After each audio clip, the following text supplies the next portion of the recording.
কেউ আপনার মনটা ভেঙেছে, আপনি চুপ করে গেলেন, কিন্তু আপনার কর্টিসল চুপ থাকবে না। পুরো ভরা মজলিসে কেউ আপনাকে অপমান করেছে, আপনি হেসে ওখান থেকে মুভ করলেন, কিন্তু আপনার থাইরয়েড কখনোই হাসবে না।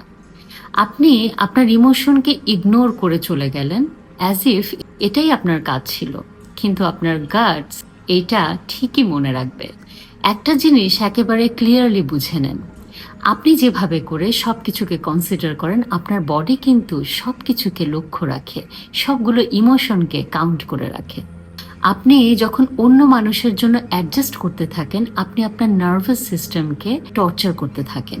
আপনি হয়তো বলবেন, আমি তো অনেক স্ট্রং, আমি রিয়াক্ট করি না।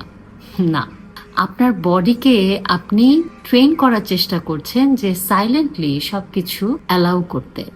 টর্চার সহ্য করার অভ্যাস আপনি আপনার শরীরকে দিয়ে দিচ্ছেন। একটা কথা খুব ভালো মতো বুঝে নেন, সাইলেন্স ম্যাচুরিটি না। প্রত্যেকবার আপনি যখন চুপ করে যান, আপনার শরীর, আপনার বডি তখন ভেতর থেকে চিল্লাতে থাকে।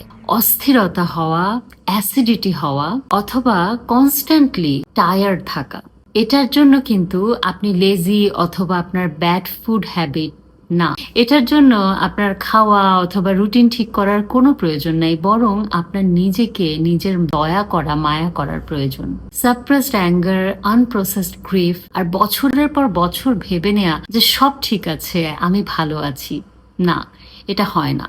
আর একটা কঠিন কথা আপনাকে বলি, আপনার আশেপাশের লোকজন কিন্তু আপনাকে সেই কষ্টটা দেয় না যেটা আপনি নিজেকে নিজে দেন। এই দিনের পর দিন, বছরের পর বছর দুঃখ, অ্যাঙ্গার, জমিয়ে রাখা কষ্ট, এগুলোর বিল না আপনার শরীর পে করে।